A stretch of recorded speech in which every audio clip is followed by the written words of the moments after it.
And our next speaker, Mr. Suleiman Barada, Senior Advisor and Head of UAB Digital at the Union of Arab Banks. Speaking on today's topic, Central Bank Digital Currencies for a Regional Payment System. Over to you, Mr. Suleiman. Thank you very much, Wayman and Melville, for welcoming me on this summit. Thank you very much, White Paper Summit, for organizing this and for extending an invitation. Assalamu alaikum, everyone. Good morning, good afternoon, good evening, depending on where you're tuning in from the world. My name is Suleiman Barada.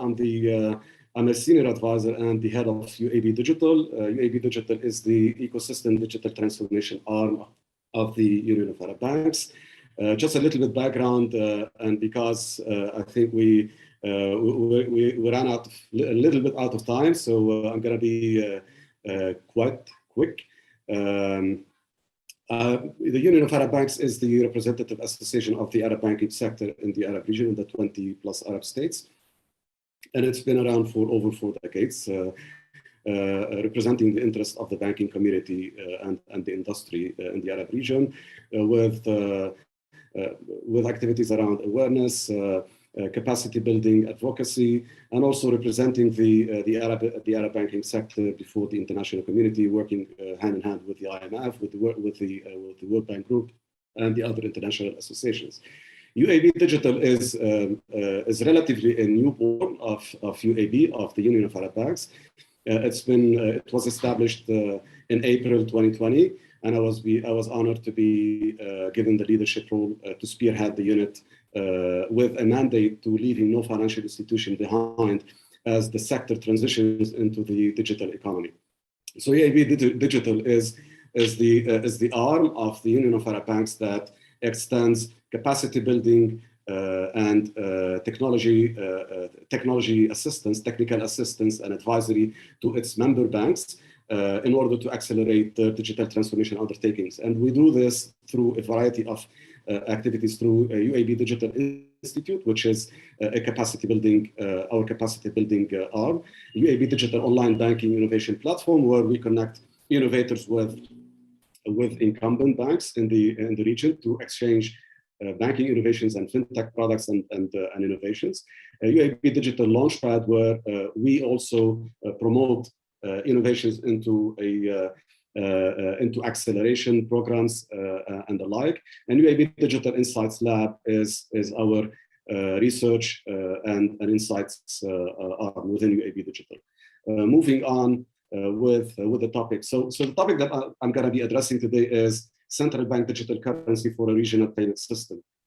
And that's a topic that most of you know that it's quite hot at the global level, and there has been some developments globally and regionally as well, and some jurisdiction-specific initiatives around CBDCs.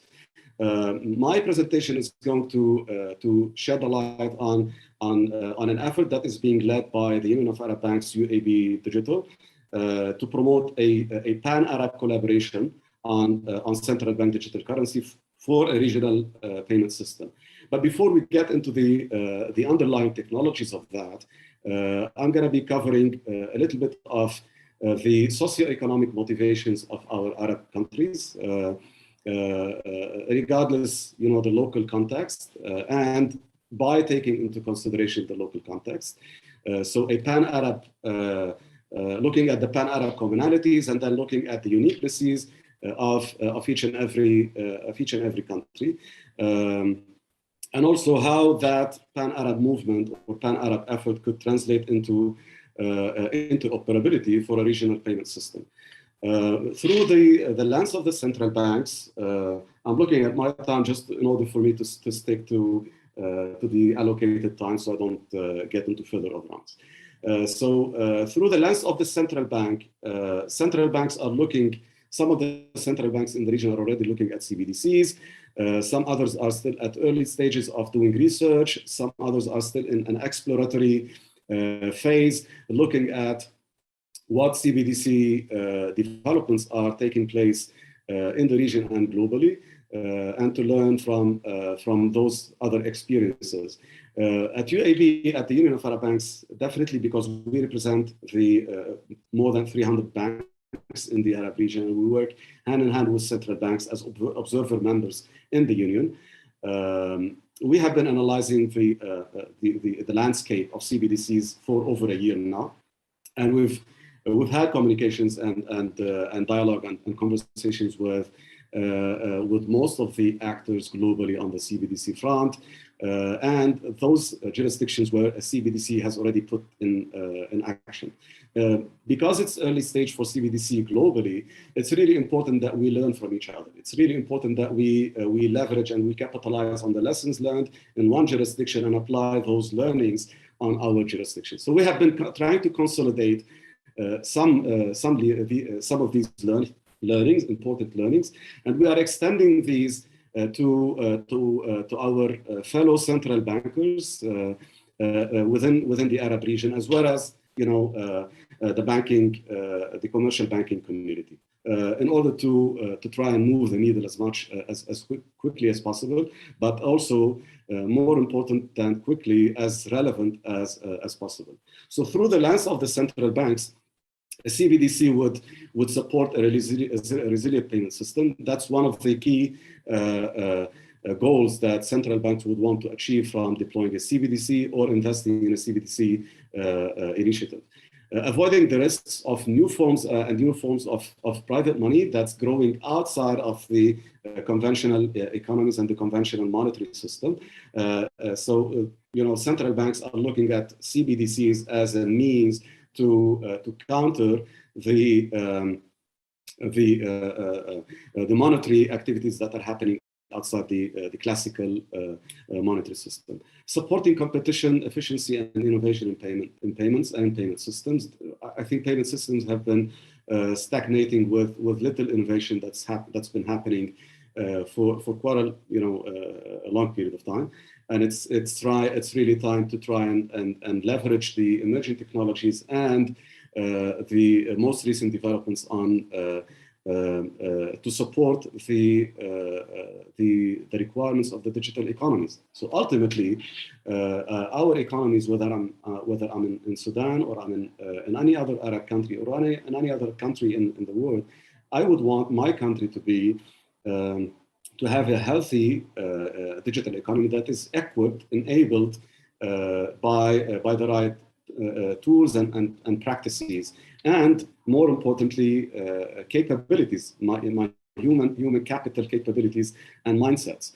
Meeting the future payment needs for the digital economy, improving the availability and usability of central bank money, especially in growing areas like e-commerce and be it on the retail side or on the B2B side or B2B2C side, scaling the central bank money into the digital landscape in a more agile manner. That's what CBDC can bring to the table. Addressing the consequences of a decline in cash, that's definitely a growing concern for most of the countries in our region. There are countries that are particularly concerned with the decline in cash, and CBDC would present an opportunity to relieve some of that pressure. CBDC would be an enabler for cross-border payments in trade finance and liquidity, settlement, and obviously KYC, AML. We're going to cover some of that also in the subsequent slides. Design considerations is what we want to extend to our audience today in the Sudan Fintech Summit. I'm personally very happy to be part of this, by the way, and emotionally excited to be part of this development that's happening in Sudan, and hopefully next year is going to be happening in person. So some design considerations that we would like to extend to our audience. Any CBDC payment system would need to be designed with a clear use case in mind. So we cannot just jump into a CBDC initiative without taking into consideration the use case. So it really all starts with the use case, from the national use case, more importantly, the national use case of my country. An overall objective of CBDC should allow to make fast, efficient, and reliable payments. Okay, and also benefit from a resilient, inclusive, innovative, and competitive environment for cross-border payments, payment systems, wholesale and business household payments as well. The overall objective should set core design principles. So moving on from those key design considerations, those should be translated into design choices that could also translate later on subsequently into implementation pathways. So we start with our design consideration from that are derived from our national needs, and then those could translate into design choices, and then the design choices would translate into implementation pathways, which are more technological and so forth. An approach to CBDC where central bank does everything with no private sector involvement is unlikely to meet most of the core design principles. So what we are inviting and what we are advocating for is that the CBDC pursuit becomes a mutual movement between central bankers, commercial and investment banks, and all the other stakeholders. Really, it needs to be inclusive of every actor within, of every financial or monetary actor within an ecosystem and within a jurisdiction. Rationalizing on the national business case. So again, before we plan our CBDC movement, we need to consider our socioeconomic motivations. Why do we need a CBDC for Sudan or for any other country? But speaking of Sudan today, national design considerations, taking into consideration the policies that we have today, and how much policy making effort we need to do in order to make progress on the CBDC front, what our priorities are, what our constraints are in terms of, be it infrastructure constraints, human capital constraints, and what dependencies do we have in our landscape. Those national design considerations have to be present while we are rationalizing the CBDC business case for our country. Cross-border, pan-Arab, or even globally, cross-continent interoperability considerations. Every country would want to have legitimate cross-border aspirations from their CBDC investments, and those are best addressed while designing the blueprint, the initial blueprint of the CBDC deployment. Design choices, definitely. What do we need? What do we need the CBDC for? Do we need it for retail? Do we need it for wholesale? And then within retail, what particular use cases? And within wholesale, same thing. And then from there, we do we apply those design choices on our road mapping, and then the road mapping, we move on into the implementation pathways. Diving deeper into the socioeconomic motivations, enabling the digital economy has been, these socioeconomic motivations that are on this list are not necessarily, this is not necessarily an exhaustive list of socioeconomic motivations. That's a list that most of the central banks and governments and regulatory authorities are considering for their own countries. Not every socioeconomic motivation would necessarily apply to every country, but that's a list to definitely learn from. Enabling the digital economy is one socioeconomic motivation. Achieving inclusion, this has been front and center and top of mind for most of the governments in our region, particularly in the African continent, where we see a lot around inclusion. A lot of developments around inclusion is happening, and those are truly good efforts. Reinforcing the position of the local currency through its digital form. There are central banks, or there are digital currency, there are local currencies that are under the pressure, and central banks are considering digital currencies to try and as a means to relieve some of that pressure on through the digital form of their currency. Improving the agility of payment system. Without agility, we can't operate a digital economy. So really, agility has to be right at the core of our digital economy, right at the core of the design of our digital economy. And therefore, we need to be agile not only in our overarching principles, but also in our practice and in the technologies that we deploy and in the design choices that we make that will really dictate how our monetary systems are going to look like in the next several decades before a new disruption or a new innovation goes mainstream like CBDC, like we're witnessing with CBDC today. Enabling frictionless cross-industry financial cooperation. This has also been a characteristic of the digital economy. So within the digital economy, we can't only think monetary alone or financial alone. It needs to be, it needs to serve the combined interest of all the industries together. And within the digital economy, we see an opportunity where the financial services industry could cooperate with the healthcare industry for value propositions that never existed before and were not possible even without leveraging emerging technologies. So now that we have a long list and a huge menu of emerging technologies that we can leverage to create cross-industry financial cooperation, I think it is an opportunity for every nation to enable those and to unlock that value through a CBDC deployment. Leveraging the power of distributed ledger technologies to counter illicit finance. Needless to mention,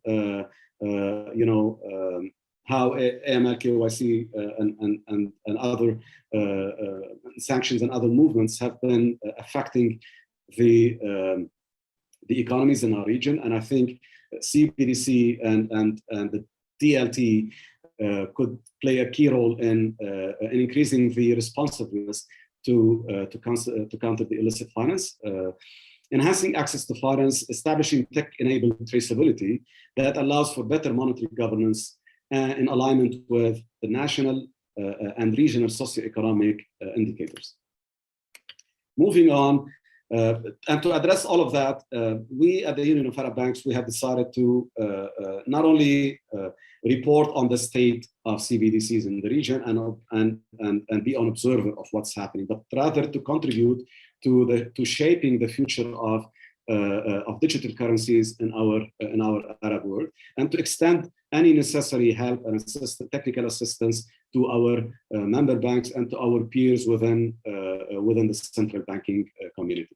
So we've put together what we call the Arab CBDC Launchpad, which any central bank and any bank could really join, discover the technology and benefit from the value proposition. And that takes any participant all the way from building the capacity around CBDC towards the regional payment system that we want to achieve for all of us in this region. The execution partners credit goes to R3 and Industria. We are leveraging the sandbox of R3, the CBDC sandbox of R3, and and CBDC and Industria is supporting the implementation of that sandbox and the rollout of this sandbox across the region. So this is the governance model.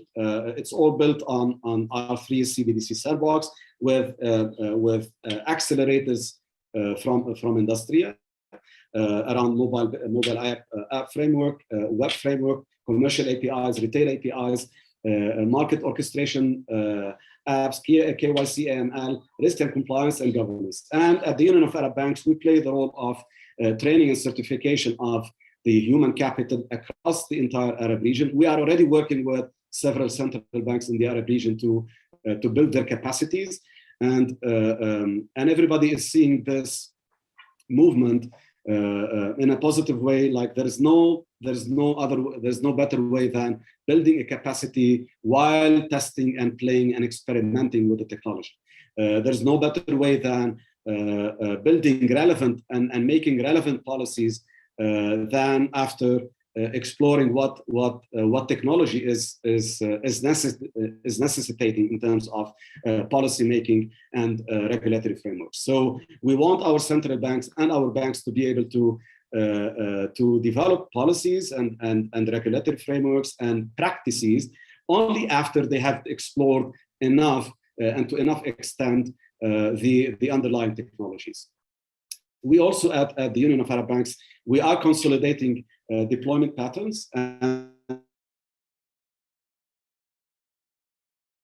we are also developing norms for the entire Arab region to benefit from. So we're playing an orchestrator role and kind of developing CBDC assets for our banking community within the Arab region to benefit from, leveraging economies of scale, so that the CBDC undertaking of any central bank or any bank is not necessarily hindered by lack of financial capabilities.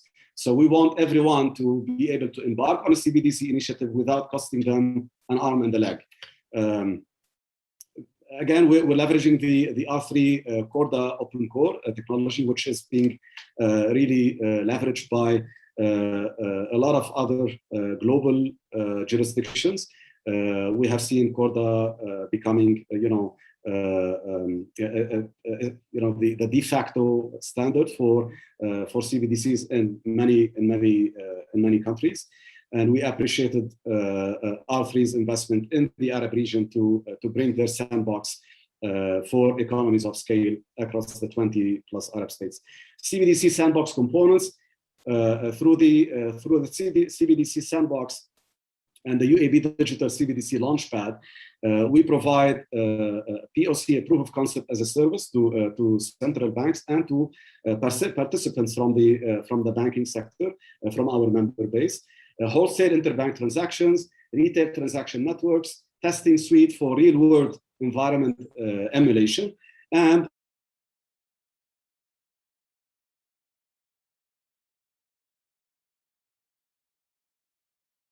stablecoin and public DLT extensions through that sandbox, and also a modular API module from Industria. The modular assembly consists of CBDC conceptual model, taxonomy, feature design, taxonomy, features and design, securities and settlement systems, cross-border payments, general purpose payments. So through that sandbox that we are ready to extend within the Arab region, we provide mostly what every central bank and bank would need to explore the technology in its breadth and width. We do the CBDC sandbox. We intend to do the CBDC sandbox and the CBDC launchpad in 4 phases. Phase 1 is the sovereign phase, where we work with central banks, with the regulatory authorities initially to build their own capacities so they can develop ownership of the CBDC initiative within their own jurisdiction. And in the subsequent phases, in phase 2, phase 3, and phase 4, is where we develop proof of concepts and we invite participants from the local banking sector to test and learn and develop and become part of the local CBDC ecosystem. Phase 3 is where we customize and we start launching MVPs with the local authorities and the participants from the banking sector. And phase 4 is where CBDC would be rolled out at scale within that jurisdiction. So really, phase 1, it takes just little steps, few weeks, as you see here on the screen. The phased approach that we have developed, taking into consideration global best practice and our own research and rationalization of the technology. The capacity building is a matter of 3 to 4 weeks, and that is work that is done hand in hand with the local banking association and obviously the central bank and the local banking association within any country. And after that we go straight away to prove a quick win, an instant win, through the suitcase deployment and the launchpad sandbox deployment. And then after that, we start the customization efforts to address different use cases of the central bank digital currency in accordance with the socioeconomic motivations that I had mentioned earlier. So everything that you see here in the subsequent phases are actually aligned with the socioeconomic motivations that we establish in phase 1. And that is to ensure that every investment that is made on the CBDC front within a country is actually fulfilling those socioeconomic motivations. Reference architecture, that's something that I would leave for you to explore later on, but that starts with, all of that comes within the sandbox, where central bank is represented as an entity, commercial banks are represented for issuance and redemption, and the wholesale transaction between the two, between commercial banks, and also retail transactions with at the constituents level. So all of that is embodied within the sandbox and within the launchpad that we are launching. That again is the time frame. I'm going to be concluding with the regional outcomes that we want to achieve. I think I have 1 or 2 minutes, more minutes left. So I'm going to be concluding with the impact that we want to achieve from our efforts.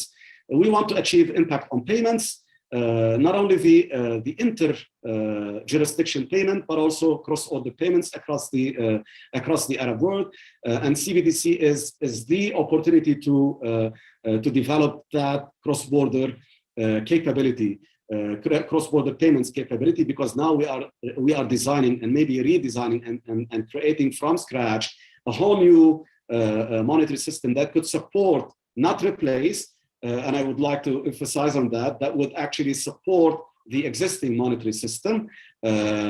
This includes understanding how CBDC could complement or facilitate other initiatives to improve payments, particularly leveraging the improvement initiatives currently underway in the region around inclusion and sustainable development goals, and to address the SDGs.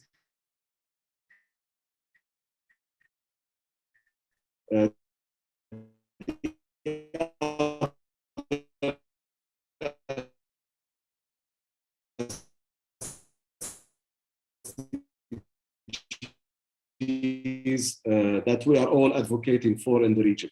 Impact on ability and provision of CBDC at our country, because we are constantly and also enabling significant international trade and around KYC and AML compliance, collaboration between actors and stakeholders for the greater good of societies and economies in our region to meet the sustainable development goals. Why 2030, and these years are the years of action. So, and that should be a call to action for everyone in the region to develop the right monetary policies and the right monetary infrastructure and the right monetary and payment systems to enable the fulfillment of the sustainable development goals across our Arab region. Our approach to developing the regional payment system in collaboration with somebody in the region is inclusive of all the fintech movements that are represented by the amazing fintech hubs that have been active in the last 5 years and have been accelerating a lot of growth and supporting SMEs. We also would want to accelerate SMEs within the CBDC space. So we are going to create accelerator programs for CBDC focused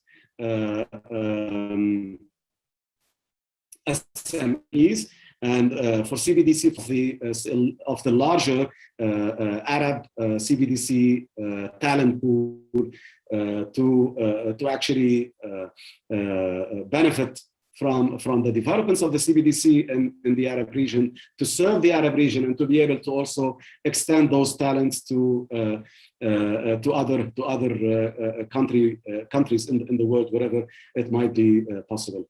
With that, I would like to thank you all for listening to my intervention, and I hope that the CBDC Launchpad that's led by UAB Digital is going to help move the needle, and is going to my intervention has provided some key insights to our audience today.